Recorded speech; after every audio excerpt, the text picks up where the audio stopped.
Okay, so let's talk about the Autopilot system that's in the Volvo XC60. So it's I think it's Category 2 Autopilot system where you're supposed to pay attention at all times, of course. Keep your hands on the wheel at all time. You cannot be distracted or whatever. It's a lot like the Tesla system can do a little bit more. I think the Cadillac Super Cruise can maybe do a little bit more in some kind of ways, but they're all still technically Category 2 systems.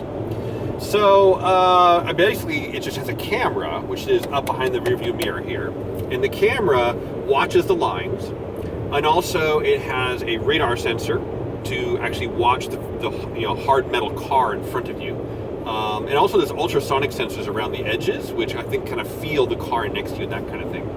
But of course, everybody's heard these stories about Tesla owners, primarily Tesla owners, who are asleep at the wheel or driving long distances, or they're drunk and they fall asleep, whatever. And they're doing something stupid, right? But somehow they're able to defeat the system that checks to see if you're paying attention or not, right? Well, so in the Volvo, the way it checks if you're paying attention is that it expects you to essentially tug on the steering wheel a little bit every now and then, right? And if you just don't touch the wheel at all, it'll actually bug you and chirp and say, hey, wake up, put your hands on the wheel. But basically what it's doing is it's sensing your hands pulling on the steering wheel just a little bit compared to what the robot is doing. So all you need to do to make it think that something is tugging on the wheel a bit is to essentially unbalance the steering wheel. The steering wheel is a circle. It's perfectly balanced. If you add a weight on one side or the other, then as you're kind of just bouncing over bumps going down the road, it tugs on the wheel just a little bit. And so check it out. So Monica's flipping the camera around.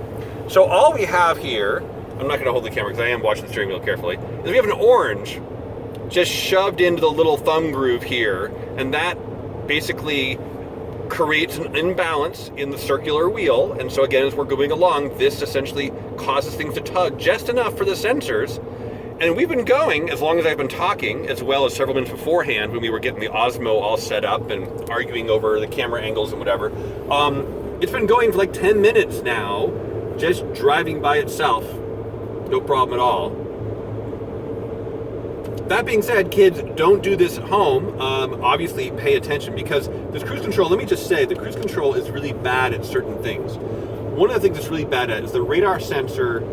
It's seeing a big chunk of metal in front of you, moving at roughly the same speed you are, and so it knows that's a car. But when it sees a big chunk of metal that's kind of in front of you, but zooming at a different speed, like a street sign, it ignores it.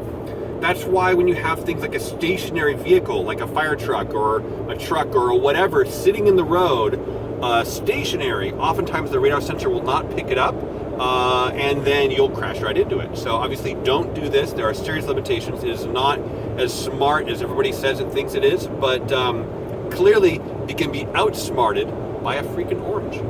Anyway, we are going to continue driving home. We were just in our big Death Valley adventure. You're going to see various videos from that previously before this, and then you'll see this video, and we are driving home, and be home in like, what is it, 6 hours? 6 hours, something like that. Anyway, enjoy your oranges. Take care. Be safe.